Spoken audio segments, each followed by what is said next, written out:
Everyone, so today I'm going to talk about PMS. 3 out of 4 menstruating women suffer from PMS. So let's understand what is PMS. PMS is premenstrual syndrome. Now PMS describes the group of symptoms that occur in women typically between ovulation, from the time the ovulation takes place till the time you actually get your periods. Things change hormonally during the course of menstruation cycle, and we experience some differences. These can be physical, emotional, and psychological. Before I move on to the changes that we experience, let me just explain the cycle. So day 1 to day 7, when your estrogen levels are beginning to rise, this is when you get your periods. You're getting back to your normal self, you're happy, you're willing to talk to people, and you're getting back to life. Now day 8 to day 14 is when your estrogen and testosterone have peaked up, you're really bubbly, your skin is glowing. You have absolutely no issues with anyone. There's no anger, there's no bloating, nothing. And then we move to day 14 to day 22 when the estrogen levels are dropping. You can experience bloating, acne flare up, new breakouts, irritation starts to set in, and that's where we say, all right, the PMS is set in. And then you have day 20 to day 28. Now the body is preparing for the period, so the whole all the hormones are kind of haywire, and that's where the biggest trouble begins. Now I'm going to talk about the symptoms that we go through. We classify that in emotional and physical. So when we talk about emotional, women could generally feel low, socially withdrawn. They could have mood swings, irritation, anxiety. So all of that also impacts their relationship at at home, typically with their family members. There's no willingness to work during that time. And then we have physical symptoms, which is, headache, and then you have sore breast, you have abdominal bloating, you have discomfort in your pelvic region, you have fatigue, and again, there's no willingness to work, you're just not your usual self. Now, so this is PMS, and then we have PMDD, which is premenstrual dysphoric disorder, which is nowhere close to PMS. This is a severe form where you could actually have poor concentration, crying spells, bout of anger, feeling of rejection, depression, major appetite change, tension, anxiety. Now, when it comes to PMS, 3 out of 4 menstruating women go through PMS, but when it comes to PMDD, only about 3 to 8% of the whole menstruating population goes through that. Yeah. So PMDD is a severe form of PMS. I'm going to talk about food and lifestyle and how it can really help you to have a smooth PMS. So I'm going to talk about things that you should be absolutely cutting down.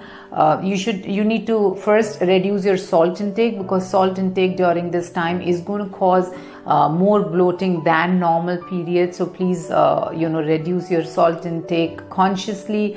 Cut down on your sugar, because sugar is going to aggravate the symptoms. While women say that they have sugar craving, the craving of sugar manifests as a symptom when you're not taking enough protein. So you need to make sure that all of your meals have protein so that you don't have any sugar cravings. Absolutely no processed and junk food. And that will happen when you're eating right, and when you're eating your planned meals, you will not have these cravings. Also, during PMS, the serotonin also fluctuates. So we need to make sure that we're eating foods that enhances the production of serotonin and you feel good. You also need to reduce alcohol, or rather totally cut out if you have severe PMS symptoms. Make sure that you're cutting down on alcohol, because it will only aggravate the issue. Now, what are the foods that you can include to have a smooth PMS? One is nuts and seeds, so almonds, peanuts, pumpkin seeds, sunflower seeds, a spoonful twice a day is going to make sure that you get enough magnesium and good fat, which will take care of your bloating, which will calm your muscles and give you a calming effect so that you have a smooth PMS. Banana is a wonder food when it comes to PMS, rich in B6, takes care of your sugar craving, gives you that satiety. So make sure that you're adding banana to your daily diet between day 12 to day 28, or the day you till the time you begin your periods, or even on daily basis. You could have an oatmeal with banana and cinnamon, works very well as a meal, as a breakfast option, during your PMS. Pineapple is another food that you should be looking at, because it works on your serotonin, gives you that feel good factor, again takes care of your sugar cravings. During your PMS, your carbs become your go-to food. So make sure that you're not taking refined carbs. Make sure that you're not taking packaged food. So what is it that you can look at? You can look at whole grains, you can look at millets, you can look at quinoa, brown rice, so that you get your B vitamins, you get your carb satisfaction, and you're able to sail through your PMS very, very smoothly. Or broccoli and Brussels sprouts also work very well during PMS. The other thing is your omega-3. Make sure that there is enough and more omega-3. So if you're a non-vegetarian, you could have salmon fish or chia seeds or flax seeds, in the form of roasted seeds or flaxseed oil. And make sure that you are adding eggs to your breakfast or any of your meals for your good protein, for your vitamins, for your calcium, takes care of everything. Also add dairy to your diet.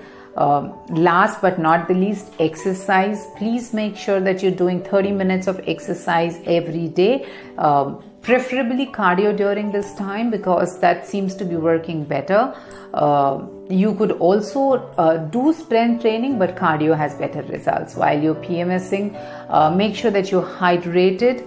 And I hope with all these tips you're going to have a smooth PMS. If you have any particular questions regarding this topic, put them in the comment section or ask it on my Facebook group, and I will get back to you. Don't forget to like, share and subscribe. We'll talk again. Bye-bye.